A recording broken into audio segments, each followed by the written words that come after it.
네, 한미 원자력 협정이 지난 2010년 10월 워싱턴에서 개정 협상을 시작한 지 4년 6개월 만에 타결됐습니다. 네, 개정된 원자력 협정에 어떤 내용이 담겼는지 또 의미가 무엇인지 전문가와 함께 짚어보도록 하겠습니다. 한양대 정치외교학과 김경민 교수 그리고 YTN 과학기상팀의 김진두 기자 두 분 나오셨습니다. 네. 안녕하세요. 안녕하세요. 네, 한미 원자력 협정 개정 협상 그러니까 타결되기까지 4년 6개월이 걸렸는데 그동안의 경과부터 정리를 해볼까요? 그렇죠. 이게 2014년까지를 규정을 했습니다. 네. 한국과 미국 간에는 원자력과 관련돼서 이 원자력 협정이 모든 것들을 지배를 합니다. 그래서 뭐 원전 수출이라든가 원자력 연료를 수입한다든가 이런 것 모든 게 다 지금 이 원자력 협정이 규정을 하고 있는데 2014년은 만료를 앞두고 2010년 10월부터 개정 협상이 시작이 됐죠. 두 가지가 문제였습니다. 사용 후 해결료를 어떻게 할 것인가 하는 문제하고 우라늄 농축이라는 굉장히 큰 문제가 두 가지가 걸려서 협상이 지지부진했고 또 타결이 안 됐습니다. 그래서 2013년도 그러니까 3년 동안 하다가 도저히 안 됐기 때문에 2013년도에 2년을 연장을 합니다. 2014년까지 만료가 돼 있던 거를 2016년까지 2년을 연장을 했는데 그리고 나서 3개월만 지금 뭐 이야기를 나누고 있는 와중에 이제 한미 원자력 협정 가서명식이 곧 열릴 예정입니다. 오늘 박노벽 외교부 원자력 협력대사 그리고 마크 리포트 주한 미국 대사가 외교부 청사에서 개정 협정에 가서명할 예정인데 지금 입장하고 있는 모습을 볼 수 있는데요. 왼쪽 리포트 대사 그리고 오른쪽은 박노벽 외교부 원자력 협력대사입니다. 네, 4년 6개월 넘는 협상 그때 한미 원자력 협정이 이제 타결되는데요. 가서명이 이제 이루어집니다. 네. 그동안 한미 두 나라는 2010년 10월 1차 협상을 시작했지만 핵심 쟁점인 우라늄 농축 그리고 사용 후 핵연료 재활용 문제 등을 놓고 난항을 겪어왔는데 드디어 협정이 타결됐고 가서명을 하고 있습니다. 네, 오늘 뭐 가서명의 의미를 짚어보자면 어떤 부분이 있을까요? 타결됐다라는 이야기죠. 실제적으로 한미 원자력 협정이 새로운 틀로 시작이 됐다라고 볼 수가 있는 겁니다. 이게 앞으로 한 20년 정도를 지배한다고 보시면 되겠습니다. 교환해서 이제 지금 가서명하고 있는 모습을 보고 계신데 현장에 나가 있는 취재기자 연결해서 자세한 내용 알아보도록 하겠습니다. 김희준 기자. 네, 외교부에 나와 있습니다. 네. 협상이 타결됐는데 개정된 협정 주요 내용 전해주시죠. 네, 한미 두 나라가 지난 2010년 10월부터 시작한 원자력 협정 개정 협상이 4년 6개월 만에 타결됐습니다. 현재 박노벽 외교부 원자력 협정 협상 대사와 마크 리포트 주한미 대사가 외교부에서 개정된 한미 원자력 협정에 가서명하고 있습니다. 지금 화면으로 보고 계신데요. 이 새 협정은 본문 21개 조항과 2개의 합의 이사록으로 구성됐습니다. 사용 후 해결료의 관리와 원전 해결료의 안정적 공급, 또 원전 수출 증진이라는 우리 정부의 3대 협상 목표의 결과물이 담겨 있습니다. 먼저 사용 후 해결료의 안전한 관리를 위해 필요한 조사 후 시험이나 전해 환원 등의 연구 활동을 미국의 별도 동의 없이 자유롭게 할 수 있는 길이 열렸습니다. 또 사용 후 해결료 관리를 위해 한미 양국이 2020년을 목표로 공동 연구하고 있는 파이로 프로세싱, 이른바 건식 재처리 기술은 상호 합의 아래 추진할 수 있도록 했습니다. 이 해결료의 안정적 공급과 관련해서는 미국산 우라늄을 핵무기의 전용 가능성이 없는 20% 미만까지 전홍축이 필요할 경우 한미 간 협의를 통해 수행할 수 있게 됐습니다. 또 현재 우리나라는 원전 23기 가동에 필요한 해결료 공급을 위한 장기 계약을 맺어두었지만 향후 연료 공급에 필요한 차질이 빚어지더라도 대처할 수 있도록 했다는 것이 외교부의 설명입니다. 또 우리 원자력 발전소를 수출할 때 미국산 핵물질과 원자력 장비, 부품 등은 미국의 별도 동의 없이 재이전할 수 있게 됐습니다. 단 수출 상대국이 미국과 원자력 협정이 체결돼 있는 경우인데 이로써 우리의 원전 수출도 훨씬 원활하게 됐다는 평가입니다. 이 밖에 암 진단용 방사성 동위원소도 미국산 핵물질로 별도의 동의 없이 우리가 모두 생산하고 공급하고 수출하는 것도 가능해졌습니다. 한미 두 나라는 이 밖에 한미 원자력 협정 이행을 위한 차관급 상설 협의체도 두기로 했습니다. 네, 김희준 기자. 네네. 네, 한미 원자력 협정이 42년 만에 이제 새 옷으로 갈아입게 된 셈인데요. 새 협정 발효까지 지금 어떤 일정이 남아 있는 겁니까? 네, 말씀하신 대로 현재 한미 원자력 협정이 발효된 것은 1974년입니다. 이번에 타결된 개전 협정의 발효 시한이 내년 3월이니까요. 42년 만에 완전히 새로운 틀의 협정이 발효되는 셈입니다. 그동안 우리나라는 원전 기술 초보 국가에서 원자력 발전소 23기를 갖춘 세계 5대 원자력 대국으로 성장했습니다. 하지만 지난 협정은 농축과 재처리 등을 전면 금지하고 원전 수출입에 있어서도 인허가를 일일이 미국의 동의를 받아야 하는 등 제약이 많았습니다. 반면 이번 새 협정으로 우리의 재처리 기술 연구 활동이나 수출의 자율성 등이 담보돼 호혜적으로 개정됐다는 평가입니다. 특히 미국이 원자력 협정을 맺은 국가 가운데 최초로 차관급 상설 협의체도 두기로 해서 한미 간 원자력 협력 강화의 발판도 마련한 것으로 보입니다. 이 개정된 한미 원자력 협정은 오늘 가서명 이후에 우리나라의 경우 법제처의 검토와 차관회의, 국무회의를 거쳐 대통령의 재가를 받게 됩니다. 미국 측은 가서명 뒤 국무부와 에너지부 장관의 검토 뒤 오바마 대통령의 재가를 거쳐서 미 의회에 보내집니다. 미국의 상원 회기 90일 안에 불승인 공동 결의안이 채택되지 않으면 자동 통과되게 되는데요. 이로써 한미 두 나라의 절차가 완료되면 이 새로운 한미 원자력 협정이 발효되게 됩니다. 이번 협정의 유효 기간은 20년으로 크게 단축됐습니다. 지금까지 외교부에서 YTN 김희준입니다. 네, 외교부에 나가 있는 김희준 기자가 내용을 정리해 줬는데 하나하나 집중적으로 따져보도록 하겠습니다. 자, 김진우 기자. 네. 네, 지금 오늘 발표된 한미 원자력 협정 주요 내용을 정리를 해볼까요? 우선은 제일 먼저 20년으로 줄었습니다. 네. 이전에는 74년부터 발효해서 2014년 40년 정도였고요. 예. 다른 나라는 30년 정도가 보통인데 예. 우리는 한국과 미국은 이제 20년으로 단축이 됐습니다. 그 이유는 원자력 기술 발전이 굉장히 빠르게 일어나기 때문에 예. 30년까지는 너무 길다라는 이야기가 있었고요. 예. 그런 부분에 우리 주장이 먹혀서 20년으로 줄어들었습니다. 예. 그리고 차관급의 상설 협의체를 구성을 해서 한미 간의 굉장히 긴밀한 협의가 이루어지도록 했다라는 게 굉장히 중요한 부분에 들어갈 수가 있고요. 또 한 가지 사용 해결료 문제도 우리 의견이 많이 반영이 됐습니다. 예. 접근 자체를 제한하던 것을 사용 해결료를 처리하는 방법이 두 단계로 나뉘어지는데 예. 전처리, 후처리가 있습니다. 예. 전처리는 기존의 사용 후 해결료를 금속 덩어리로 만들어내는 게 전처리인데 거기까지는 할 수 있고요. 또 사용 해결료는 파이로 프로세싱, 그러니까 사용 해결료 재활용 문제가 아니라면 자유롭게 우리가 연구할 수 있도록 했다라는 게 굉장히 중요한 요소 중에 하나가 되겠습니다. 예, 네. 그렇군요. 또 한 가지 우라늄 예. 농축도 있습니다. 예. 우라늄 농축도 20% 정도까지는 연구용 원자로에 한해서는 할 수 있도록 돼 있고요. 방사수 동위원소 생산도 미국산 핵 원료를 사용했을 때는 마음대로 할 수 있도록 됐습니다. 네, 개정안에 이제 담긴 주요 내용 이제 한눈에 좀 볼 수 있는 그래픽이 좀 준비가 되어 있는데 좀 준비가 되면 보여주시고요. 여러 가지가 이제 주요 개정안에 담겨 있는데요. 네. 가장 주목할 만한 부분은 어떤 부분이라고 보십니까? 뭐 조금 전에 우리 김진두 기자께서도 얘기를 했지만은 세계에서 원자력 산업의 환경이 우리나라만큼 급격하게 변한 나라가 없어요. 예. 그러니까 74년에 원자력 협정이 맺어질 때 우리나라 원자로가 돌아가질 않았거든요. 지금 23개 돌아가고 있어요. 예. 그리고 UAE에 수출하는 나라가 됐고, 예. 그 다음에 사우디 연구용, 요르단의 연구용, 네덜란드의 연구용 원자로가 예. 수출되거나 수출될 예정이란 말이에요. 이런 나라가 없습니다.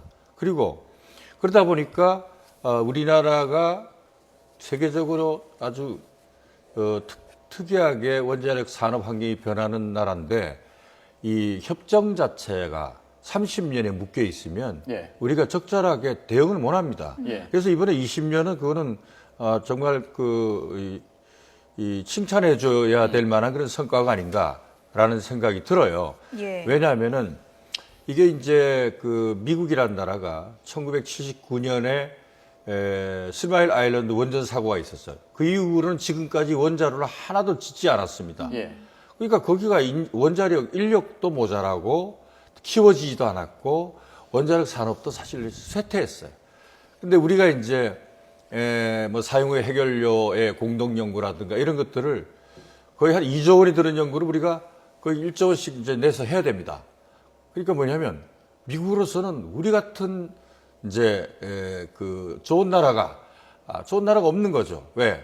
원자력 산업을 발전시킬 수 예. 있는 아주 기술력도 가지고 자금도 될 수 있는 예. 그리고 두뇌도 있고 그리고 미국이 전 세계에서 원자로 제일 많이 가지고 있거든요. 예. 제일 많이 가지고 있는데 걔들도 지금 미안합니다. 걔들이라고 해서 미국 원자력 폐기물 예. 양도 엄청나게 나온단 말이에요. 예. 근데 이걸 줄여야 되는 연구가 지금 미국과 한국 간에 하고 있는 파이로 프로세싱, 아까 김희준 기자도 얘기했지만 파이로 프로세싱 연구입니다. 네. 그걸 하게 돼서 기술 완성이 되면 지금 현재 우리가 가지고 있는 그 핵 연료봉 있잖아요. 폐연료봉, 쓰고 남은 연료봉을 지금 발전소마다 물속에 보관하고 있잖아요. 이 양을 수십 분의 1로 줄일 수가 있습니다. 그러니까 이 연구는 미국도 해야 될 텐데 우리도 해야 되고. 그러니까 파트너십으로 미국이 아주 좋은 파트너다. 예. 이래서 우리가 참 우리에게 전향적인 지금 협정의 결과가 나왔다. 우리의 의견이 많이 반영됐다 이렇게 평가를 하시군요. 그렇게 보고 있습니다. 예. 네. 김 기자, 네. 한 가지 주목할 부분, 뭐 중요한 대목인 것 같습니다만 우라늄 농축, 그런데 그 부분에서 저농축 우라늄 20% 미만인 경우에는 한미가 협의를 해서 농축할 수 있는 길을 열었다. 이렇게 평가를 할 수 있는 거죠. 우라늄 농축에 대한 기준도 없었습니다. 예. 이전 개정 협상에서는. 왜냐하면 우라늄 농축이라는 것은 핵 비확산과 연관이 있습니다. 예. 핵무기를 만들 수 있기 때문이죠. 그래서 북한 같은 경우에도 핵무기를 만들었을 때는 원심 분리기를 이용해서 우라늄 235를 90% 정도까지 농축을 합니다. 그러면 핵폭탄이 됩니다. 예. 그런데 현재 우리 상용 원자로에서 쓰이고 있는 그 연료는 3%에서 5% 정도 농축을 해서 사용을 합니다. 예. 나머지는 다 버리는 거죠. 그런데 그거를 상용 원자로가 아닌 연구용 원자료 한에서는 20% 정도까지는 농축을 할 수 있는 걸 허가를 한 겁니다. 그래서 어떤 규정을 마련했다는, 완전히 풀어준 건 아니기 때문에 핵 비약사라는 부분을 강조하기 위해서 어쨌든 규정을 뒀다는, 가이드라인을 줬다라는 데 의미가 있다고. 한미 생각합니다. 협의를 통해서 한다는 거고 합의는 아니겠죠. 합의가 아니라 협의를 통하는 협의를 거고 통해서 어느 정도 한다는 20% 정도는 부분이군요. 현재 네, 그런데요. 국제사회에서도 네. 연구용 원자료 같은 경우는 20%로 한정한다라는 합의가 어느 정도 이루어지고 있기 때문에 그분 큰 문제가 네. 없다고 봅니다. 우라늄 농축이라 그러면 이 부분이 이제 상당히 좀 전문 지식이 필요한 부분이라서 많은 네. 부분이 좀 어렵게 생각할 수 있는데 우라늄 농축하면 많은 분들이 핵무기를 떠올릴 수 있으니까요. 네. 이게 다른 나라 같은 경우에도 우리나라처럼 20%까지는 허용되는 경우가 좀 많다는 현재 말씀이신가요? 대부분 아까 방사선 동위원소 이야기가 나왔는데요. 예. 방사선 동위원소 생산할 때는 50% 60%까지도 우라늄 농축을 한 상태에서 활용을 합니다. 그래야 좀 훨씬 많은 양의 방사선 동위원소를 얻기 때문이죠. 예. 연구용 원자료 같은 경우 대부분이 요즘에는 50% 60%까지 하다가 20% 정도로 국제 기준을 맞추는 걸로 되고 있고요. 일반적인 상용 원자료는 대부분 3%에서 5% 정도 저농축을 가져갑니다. 모든 게 핵무기가 될 수 있기 때문에 예. 전 세계가 엄격하게 그걸 규정을 하고 있는 겁니다. 그런데 말이죠. 일본 같은 경우에는 20% 미만 저농축 우라늄에 대해서는 과거에 이미 30년 정도 전부터 농축을 할 수 있는 길을 열어놓고 별다른 협의 없이 할 수 있지 않습니까? 네, 어떻습니까? 그럼요. 일본은 우라늄 농축에 성공하고 나서 그 우라늄 농축에 관한 책을 읽어보면 그 성공한 기술자들이 눈물을 흘렸다고 그래 돼 있습니다. 네. 그만큼 이제 어려운 기술을 완성을 했다 이건데 예. 우리가 우라늄 농축을 이렇게 연상을 했으면 쉬울 것 같아요. 여러분들 그 설탕 과자 있죠? 설탕을 넣어가지고 우리가 이렇게 저으면 녹으면서 이제 그게 이제 그 농축화되지 않습니까? 우리가 이제 또 수영하고 이제 그 수영복을 짤수기에 넣어서 물을 탈수하잖아요. 예. 그럼 이렇게 뱅 돌죠? 예. 이게 원심 분리기가 그런 겁니다. 근데 이 도는 속도가 전투기 엔진 속도만큼 빠르게 돌아야 돼요. 그러니까 초속 400m 이상은 돌아야 됩니다. 예. 그래서 농축이 진행이 되는 겁니다. 네. 그래서 그거를 90% 이상 농축을 시키면 핵폭탄이 되는 거고 3에서 5% 농축을 해서 우리가 골이나 이런 데 지금 원자로에 넣어가지고 연료로 사용을 하고 있는 거죠. 그래서 그 농축 자체가 예. 연구용이라든가 전기를 만들 수 있는 저농축 우라늄까지는 인정을 해주지만 예.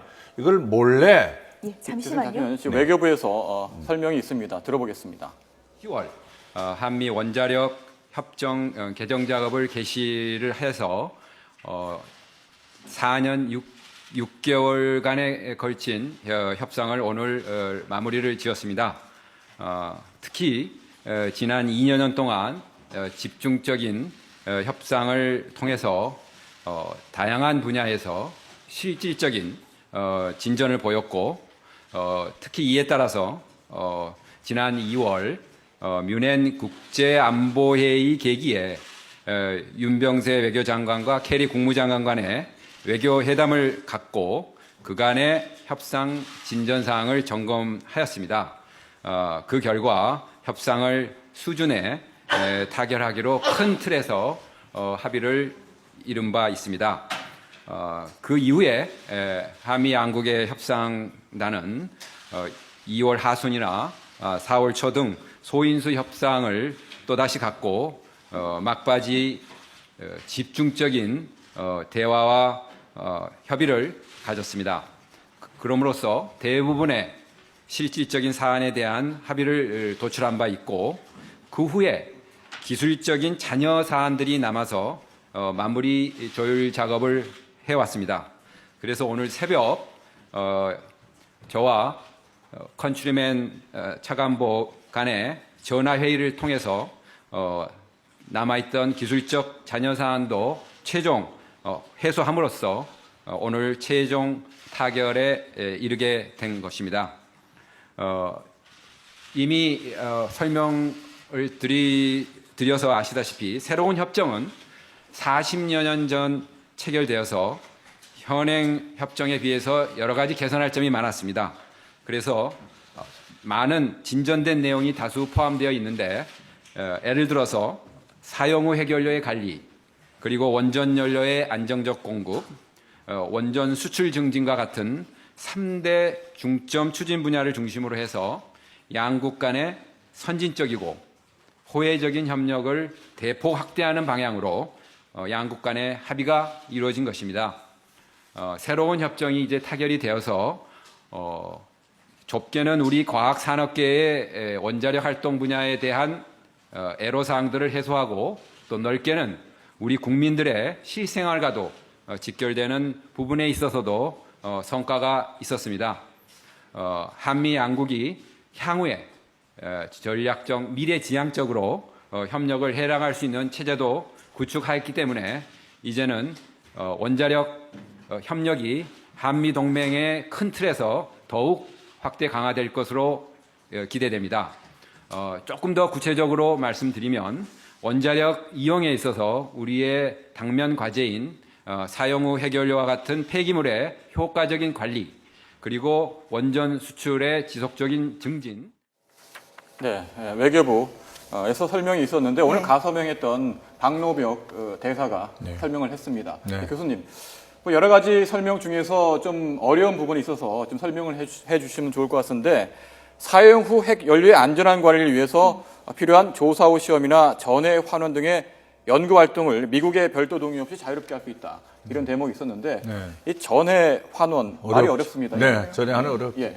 여러분들이 이제 TV 화면을 통해서 원자로를 보게 될 때 물 속에 이제 그 연료봉이 들어가 있잖아요. 네. 그걸 다 쓰고 나면 이제 꺼낸단 말이에요. 예. 요거에 대해서 우리가 손도 못 대게 돼 있었어요.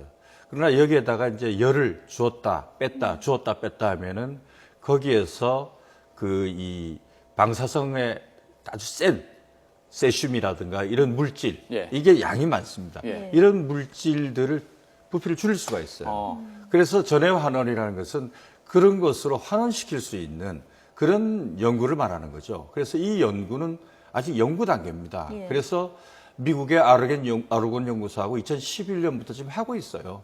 하고 있어서 이 연구의 목표는 그런 연구를 통해서 연구의 기술적 완성이 오잖아요. 예. 기술적 완성이 오면 우리가 이제 실증 시설을 만들 겁니다. 실증 시설을 만들어서 우리가 가지고 있는 폐기물의 양도 줄이고 예. 방사성의 독성도 줄이고 하는 것이 지금 목표입니다. 근데 이것도 미국이 해오던 거거든요. 근데 돈이 좀 들죠. 그래서 이번에 한국하고 공동 연구하는 것을 그 사람들도 환영하고 네. 우리도 우리 원자력 국익에 부합되는 거기 때문에 이것은 앞으로 미래지향적으로 나가는 거고 단지 이제 이거 하다 보면 네. 일본은 말이죠. 과거부터 그 원자력 핵무기를 개발했던 나라이기 때문에 일본은 플루토늄을 직접 뽑는단 말이에요. 예. 이게 핵무기 원료잖아요. 그래서 우리는 세계적으로 지금 오바마 대통령 때 핵무기 확산 금지 아닙니까? 예. 그래서 그럼 좋다. 우리는 플루토늄만 뽑는 게 아니고 예. 플루토늄 플러스 네튬, 아메리슘 이런 걸 넣어가지고 혼합물질을 뽑겠다. 그러니까 이제 미국이 좋아 이래 된 거죠. 근데 저번에 이제 이 칸츄리맨 이전에 여기 담당 대사가 미국 측 대표가 누구였냐면 아인혼이라는 생긴 것도 아주 벽차고처럼 생긴 사람입니다. 이 양반이 절대 안 된다고 그랬어요. 왜? 미국의 원자력 과학계가 이 혼합 물질을 뽑은 것도 이 다음에 기술력을 발휘해서 플루토늄을 몰래 뽑을 수 있는 기술이 나올 것을 우려해서 안 된다고 자꾸 그랬거든. 예. 그래서 2년 동안 지금 위원장인 거예요. 예. 그럼요. 근데 예. 이제 한국을 믿어주는 거지. 예. 그리고 한미동맹인데 믿어야지. 의심하기 시작하면 한정이냐 말이야. 예. 그래서 우리 원자력 산업이 한층 높아지게 됐다. 이렇게 네. 보고. 네, 신뢰 관계가 확보됐기 때문에 그동안 이제 미국이 주장해 오던 바를 우리가 좀 설득할 수 있었다 이런 설명을 해주셨는데요. 어떤 네. 의미가 있는 걸까요? 일본 같은 경우에는 플루토늄을 뽑아내는 방법이 습식 처리를 방법을 씁니다. 예. 폐연료봉을 활용을 해서 재처리를 하는 건데 녹여서 그 안에서 플루토늄을 뽑아내는 거죠. 그걸 할 수 있도록 이미 한일 간에는 돼 있습니다. 미일 간에는 돼 있습니다. 우리나라는 습식을 하면 플루토늄 때문에 안 된다는 걸 알기 때문에 다른 기술을 내세운 게 예. 파이로 프로세싱입니다. 그거는 적게 하는 게 아니라 거의 말린 상태에서 한다는 건데요. 예. 예를 들어서 소금을 녹여가지고 500도 정도 고온에 폐연료분을 같이 합니다. 네. 같이 해서 아까 말씀드렸듯이 전해 환원 반응이라는 게 그렇게 되면 산화 상태의 이 연료가 금속 형태로 바뀝니다. 아, 그게까지가 전철입니다. 예. 그리고 나서 그다음에 이걸 재련을 해서 거기서 쓸 수 있는 연료를 다시 뽑는 게 후처리인데 예. 한미 원자력 협정에서는 이 전처리까지만 할 수 있도록 하는 겁니다. 예. 후처리는 지금 기술 개발을 해서 2020년도까지 한미가 같이 연구를 해서 거기에 쓰이는 원자력까지 공동 개발하는 게 목표고 그 과정에 따라서 그것까지 할 수 있는지 안 하는지가 나중에 결정이 되는 거고요. 예. 네. 이게 또 우리한테 중요한 게 뭐냐면 2024년이면 우리나라의 원자력 발전소가 쓸 수가 있습니다. 가동을 못 할 수가 있다는 예. 이야기죠. 블랙아웃이 오는 겁니다. 왜냐하면 폐연료봉이 원자로에서 나와서 쌓을 데가 없습니다. 아, 저희가 우리나라가 아직까지는 저분소가 없지 않습니까? 예. 예.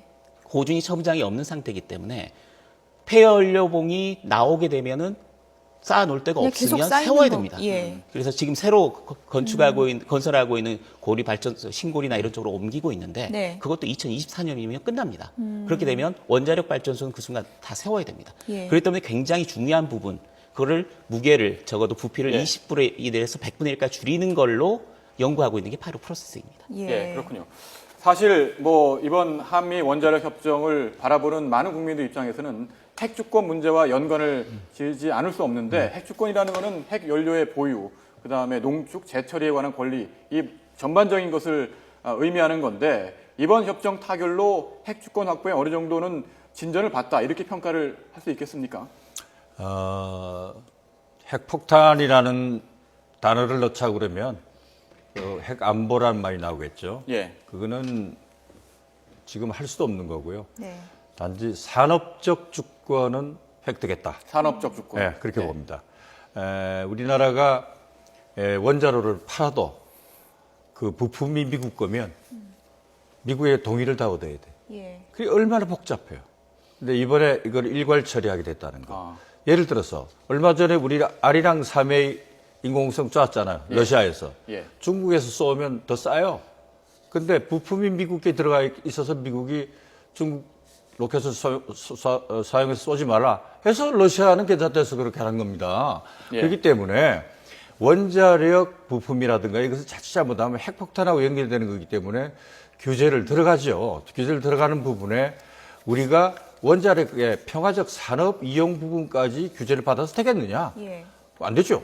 수출도 우리도 해야 되고 먹고 예. 살고. 그래서 그거에 초점을 맞췄다. 개정 내용 보면은 수출을 앞으로는 좀 자유롭게 할 수 있게 되는 거죠. 그렇죠. 왜냐하면 미국도 이제 그 협상 중에 수출을 우리가 자유롭게 하면서 예. 미국 니네들하고 함께 하자. 그러니까 미국도 돈 벌 거 아니에요. 그러니까 동의해 준 거지 뭐.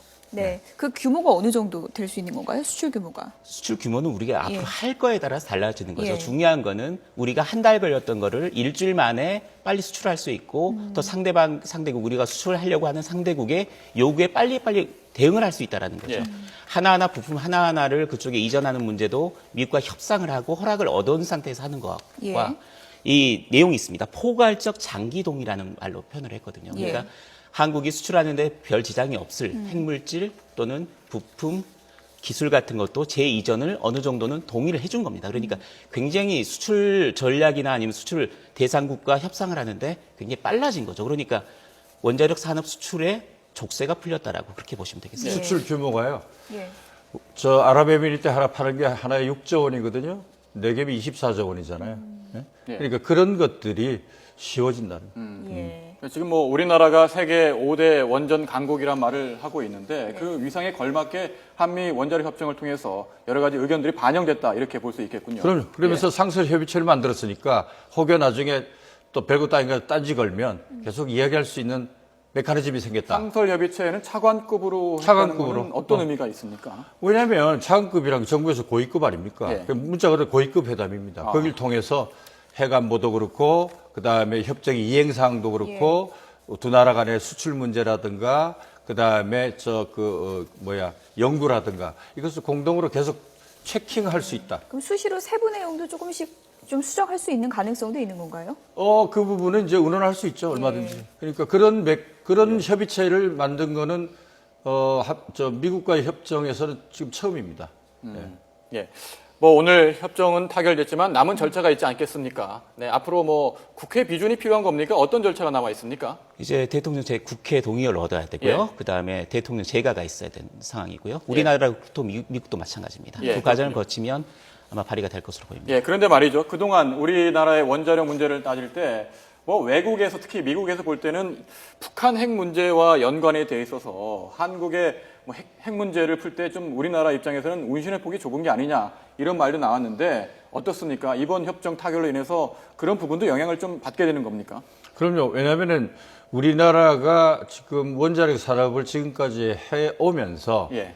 그 핵무기를 개발하지 않겠다는 그런 그 신뢰를 어느 정도 미국을 비롯한 국제사회가 인정하고 있는 것이고요. 그 다음에 북한처럼 저렇게 핵무기를 만들어서 북한에게 핵 억지력을 키우겠다 이런 생각이 없다는 것을 우리가 1991년에 한반도 비핵화 선언도 했고 예. 그동안에 우리가 원자력 산업 활동을 해오면서 충분한 신뢰를 보여줬다. 그리고 핵안보 정상회의를 우리나라에서도 열었잖아요. 예. 이런 것들이 국제사회 신뢰를 얻었다고 이렇게 봐지고요. 또 우리가 UAE에 원자로 수출을 함으로써요. 한국의 원자력 기술이 아주 굉장히 높다는 것이 국제사회에 이제 인정을 받았어요. 수출까지 하는 나라니까. 예. 그런데 그 수출 과정에서의 걸림돌이 있어서는 안 되겠다. 예. 우리나라가 세계 5대 원자력 강국이라는 것을 미국이 동맹인데도 인정해 줘야 된다. 이래서 2년 동안 많이 싸웠죠. 그래서 그 부분은 얻어진 것 같고요. 그러나 이 상설 협의체를 통해서 우리나라가 평화적으로 원자력 산업 활동을 할 때 혹시 방해받는 일이 없도록 예. 계속 미국과 점검해 나가야 되겠죠. 네, 그런데 이제 우리나라뿐 아니라 다른 나라도 보면은 미국과 이제 원자력 협정 개정하고 그러잖아요. 네. 왜 그런 건지 좀 간략하게 설명을 해주시죠. 원자력 기술이 미국이 예. 원래 그 기본 처음 권리를 갖고 있습니다. 그러니까 기술 개발이 미국에서부터 시작됐다고 보시면 되겠고요. 그런 부분에서 그 기술을 사용하는 나라들 같은 경우에는 예. 원자력이라는 협정을 맺어서 어느 정도 제한을 가는 겁니다. 네, 그렇군요. 네, 한미 원자력 협정 타결 의미를 짚어봤는데요. 지금까지 한양대 정치외교학과 김경민 교수 그리고 과학기상팀 김진두 기자였습니다. 네, 두 두 분 분 고맙습니다. 고맙습니다.